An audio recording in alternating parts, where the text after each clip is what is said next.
Now listen to this. This is mind-boggling. This is just too much. This hadith is too much. As in, it's so powerful. If you were to reflect on it, you should, maybe faint. When Allah loves a slave, He calls on Jibreel. Who's Jibreel? You know who Jibreel is? The greatest of the malaika, as far as Ahl Sunnah wal Jama'ah.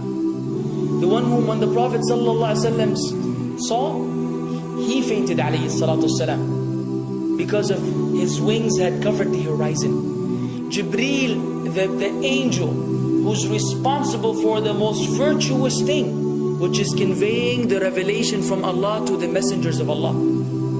Jibreel, and what do you know about Jibreel? Allah said, whoever is adu, whoever is an enemy to Jibreel, then Allah is the enemy to the disbelievers. Allah defended Jibreel in the Quran. Jibreel, the one who took the Prophet ﷺ in Al-Isra al-Mi'raj, in the ascension to the heavens. Jibreel, the malak, which we don't know what to say about, because of his honor and his virtue in the sight of Allah. Allah will call on him to share with him the love which He has for you. Allah doesn't need to do this. He could not do this, but Allah likes to do this, so He does it. He says, I love Fulan. Now I want you to think that Fulan is you. Whatever your name is, Ahmad, Mayroob, whatever your name is. Imagine Allah above the heavens, above the throne, in His greatness and His majesty, which is beyond our human comprehension, calls out to Jibreel to inform him that He loves you.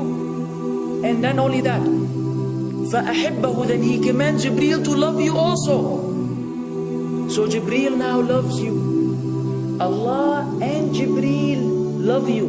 But it doesn't end there. Jibreel then will call upon the inhabitants of the sama. Who are they? All the malaika.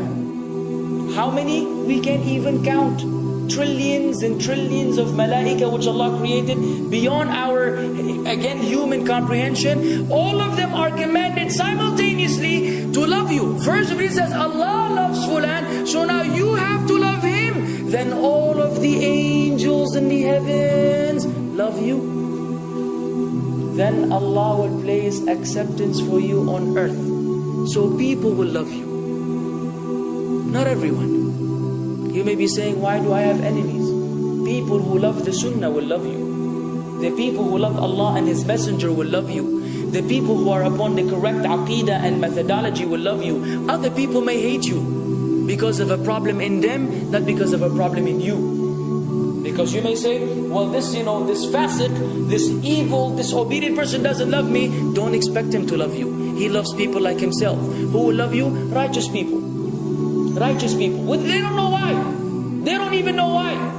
You've never even given them $1 or a rial or a pound. You've never done anything for them. Maybe you scream at them. Maybe you do other things. It's Allah. Why? Because Allah had loved you first, then Jibreel had loved you first, then the malaika loved you afterwards, then Allah put acceptance for you on earth, so people have no choice but to love you. We ask Allah to make us among them. Now what better than that? What else do you want? What else do you want? What? If you're a person whom Allah loves, in every movement you go, you do, you stray, you sleep, whatever you do, you are among those whom Allah loves and Jibreel loves and the angel loves. What else do you want, ya akhi?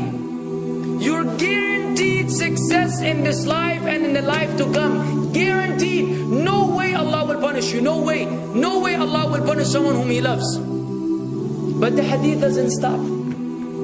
The hadith has a very saddening continuation, which we should seek refuge with Allah from. وَإِذَا أَبْغَضَ عَبْدًا, and if Allah hates a slave, He also calls on Jibreel.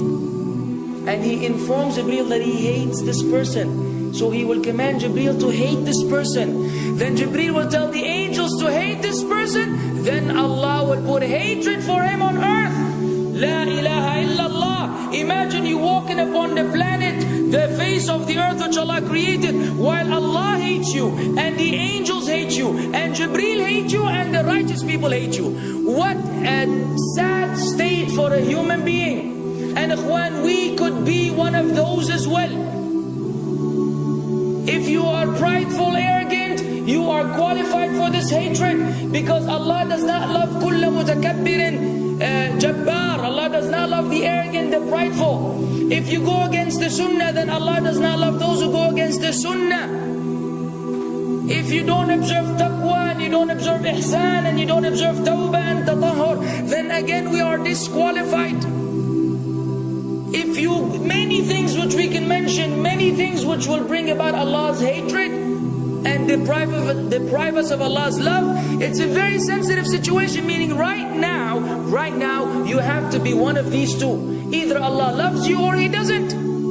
But there's always good news, even for those people whom we can be amongst. It's not too late because you're alive. It's not too late because it's Ramadan. It's not too late because you're breathing. Even if you led a life of someone who had attained Allah's hatred, if you were to return to Allah, then Allah will love you and be happier. He will be so happy with your tawbah than a man who lost his mount in the desert. Upon it was his food and his drink, and then he waited under a tree for death, and all of a sudden he opened his eyes and he sees his camel or his horse or whatever that was right in front of him, and he gets so happy. He said, Allahumma anta abdi wa ana rabbuka. Oh Allah, you are my slave and I am your Lord. Kufr. He said a statement of kufr, but the Prophet ﷺ said, أخطأ من شدة الفرح. He made a mistake because he's so happy.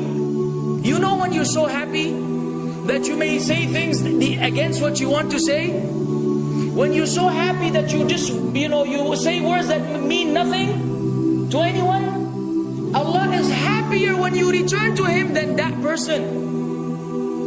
What else do we want? For how long are we going to stay away from Allah?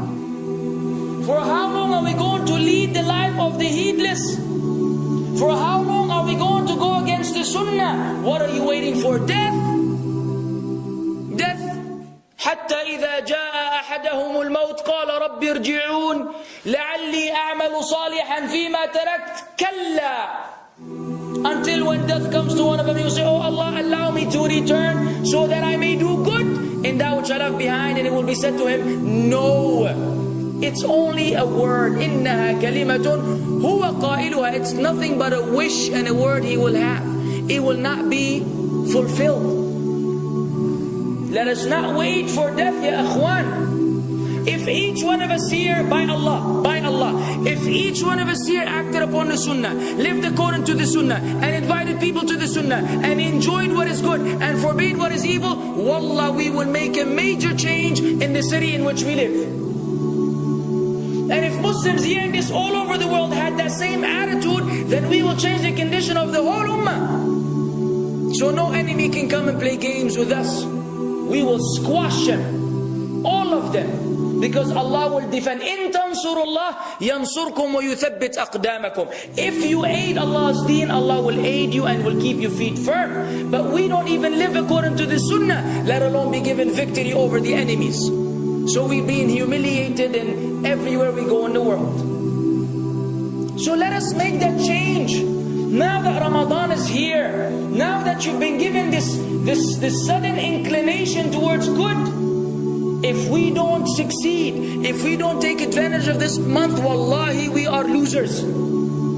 If Ramadan ends and you are the same way you were before Ramadan began, then one of us is a loser. If we don't return to Allah after Ramadan, then we are losers as well.